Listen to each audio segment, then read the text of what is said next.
Kazi nondaba ezitha uSipho Mahlangu ngaphansi kobukhosi bakwaNzunza Sogutshe naye uzwakalise ukuthaba kakhulu ngokwenziwe ngungqongqotjhe wezempilo uSasekani Manzini kanye nomnyango wezempilo ngokubambisana ne-Anglo-American Coal Community Trust ngokunikela ngeensetjenziswa zokuhlogomela zempilo. Wabuya wakhamba emagameni wesikhulumeli se-Anglo-American Community Trust uLindi Mahlangu wokuthi bamphakathi wangemalahleni bazokwenza ngamandla bonyana iinsetjenziswezi bazigcina ziphephile begodu zihlwengile ngombana zizoba lihelebho khulu emphakathini, khulukazi uma kukhamba ngendlwana lo ngombana uzokukhamba ngemphakathini enzelele ukuthi-ke abantu abangakhoni ukufinyelela emtholampilo bafinyeleleke lula ukuze bakwazi ukuthola imitjhoga yabo ukuthi baqinisekise bonyana zempilo zabo ziphephile. Nangu uSipho Mahlangu uyazikhulumela.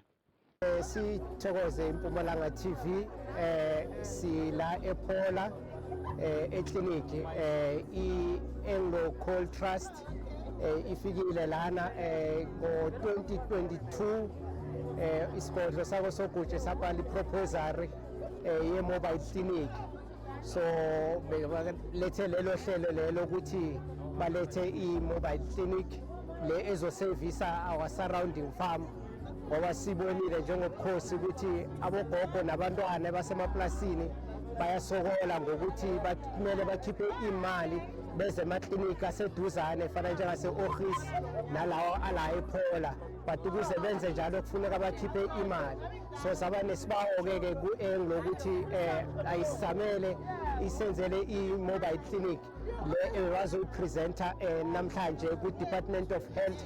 Siyathokoza-ke uma u-MEC uSasekani Manzini ukuthi eze kulo mnyanya ongaka omkhulukazi kangaka. Kazi akabalethanga yona kuphela i-mobile clinic kodwana balethe nama-wheelchair awu-23 azokhona ukuthi asevise abantu bethu be-disability. Sithokoza kakhulu njengesigodlo nabondaba ezitha bonke siyathokoza.